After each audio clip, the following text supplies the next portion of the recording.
Terima kasih banyak sudah hadir di sini dengan informasi dan laporan yang kita miliki sejauh ini. Maksud saya, kita masih menunggu konfirmasi resmi dan detailnya. Tapi apa yang bisa kita harapkan akan dibahas dan dimasukkan dalam kesepakatan ini. Jadi kesepakatan ini pada dasarnya membuat jadwal untuk membahas isu-isu utama yang masih belum terselesaikan, yang menjadi inti dari konflik antara Amerika Serikat dan Iran. Dan tentu saja Israel di sini berada di pihak Amerika Serikat, tetapi bukan pihak dalam negosiasi, setidaknya secara resmi. Jadi mereka pada dasarnya mencoba membedakan topik-topiknya. Jadi Selat Hormuz itu seharusnya diselesaikan dalam 30 hari ke depan.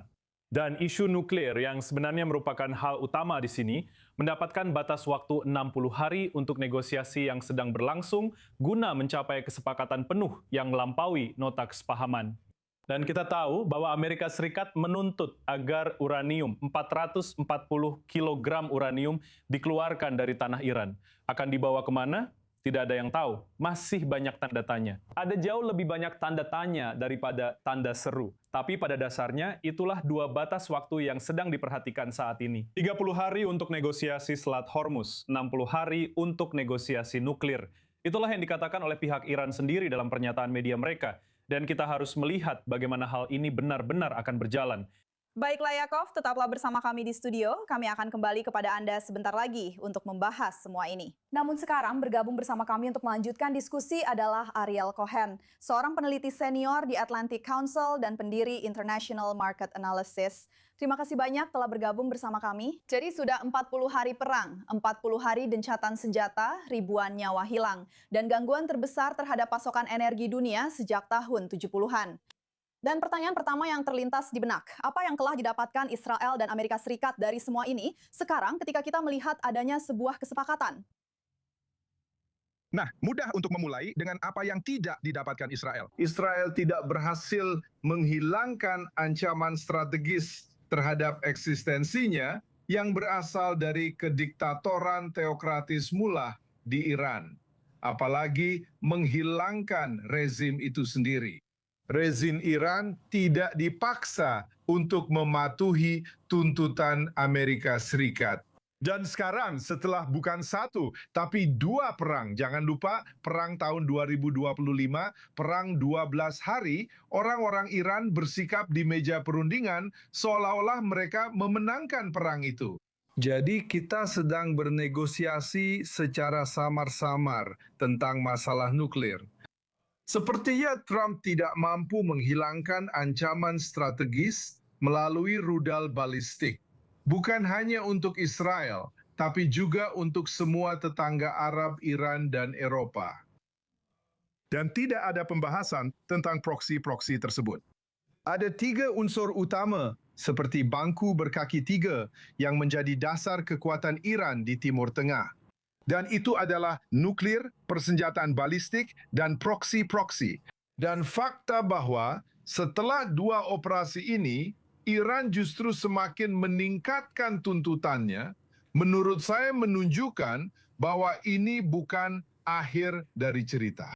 Dan tidak ada jaminan bahwa saat kita semakin mendekati pemilu paruh waktu yang krusial di Amerika Serikat, Trump akan punya nyali untuk terus berjuang. Dan itu menunjukkan bahwa Israel perlu memikirkan prioritas pertahanan dan penyerangan, seperti pertahanan rudal dan pertahanan anti-drone.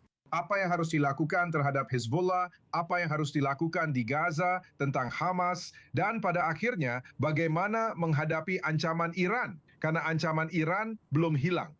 Benar, jadi mari kita bahas ini. Apa yang sedang dihadapi Israel saat ini dibandingkan dengan apa yang dihadapinya 6 bulan lalu atau sebelum perang beberapa bulan yang lalu? Apa yang sebenarnya bisa dilakukan Israel saat ini? Dan juga baik dalam jangka pendek, tapi jika melihat ke depan lebih jauh, apa peluangnya? Apa kemungkinannya?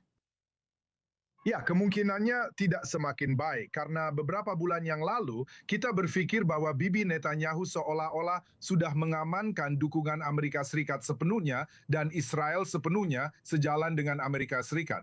Sekarang citra negosiasi ini menunjukkan Trump justru memprioritaskan Erdogan, Mohammed bin Salman di Arab Saudi, dan pihak-pihak Qatar.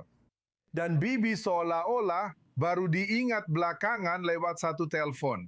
Itu bukan pertanda baik bagi Israel.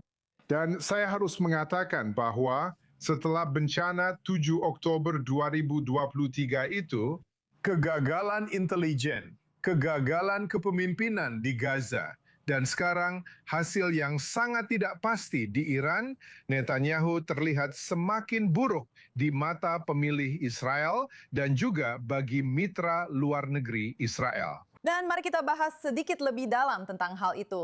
Tentu saja ini adalah berita internasional besar. Tetapi untuk Israel dan khususnya bagi Benjamin Netanyahu, bagaimana hal ini mempengaruhi pemilu yang akan datang? Maksud saya, ini tidak bisa dianggap sebagai apapun selain tantangan politik.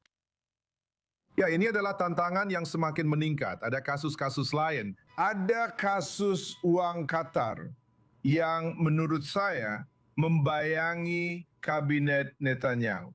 Apa yang terjadi? Siapa yang menerima uang itu? Berapa banyak uangnya?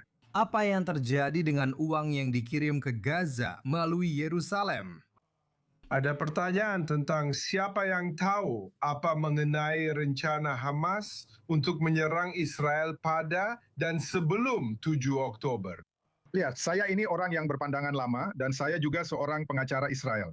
Saya percaya bahwa ada alasan mengapa Hok Vadot Hakerem Mamlechtiot, yakni Komisi Penyelidikan Pemerintah itu ada. Dan di bawah Komisi Penyelidikan Pemerintah, semua isu yang baru saja saya sebutkan harus diselidiki dengan sangat-sangat menyeluruh. Dan fakta bahwa 3 tahun setelah 7 Oktober, hal-hal tersebut belum dilakukan, menimbulkan pertanyaan serius tentang bagaimana pemerintahan ini dijalankan. Hal lain yang ingin saya katakan adalah kegagalan pemerintahan Netanyahu dalam memberikan respons yang kuat terhadap kampanye demonisasi dan penistaan terhadap Israel, terhadap orang Yahudi, dan terhadap Zionisme. Dan sangat sedikit yang telah dilakukan sejauh ini untuk melawan. Ada 5 faktor di dunia yang secara aktif menghancurkan legitimasi Israel. Itu adalah Iran, Qatar bersama Ikhwanul Muslimin, Turki, serta kelompok kiri ekstrim dan kanan ekstrim di Amerika Serikat dan di Barat.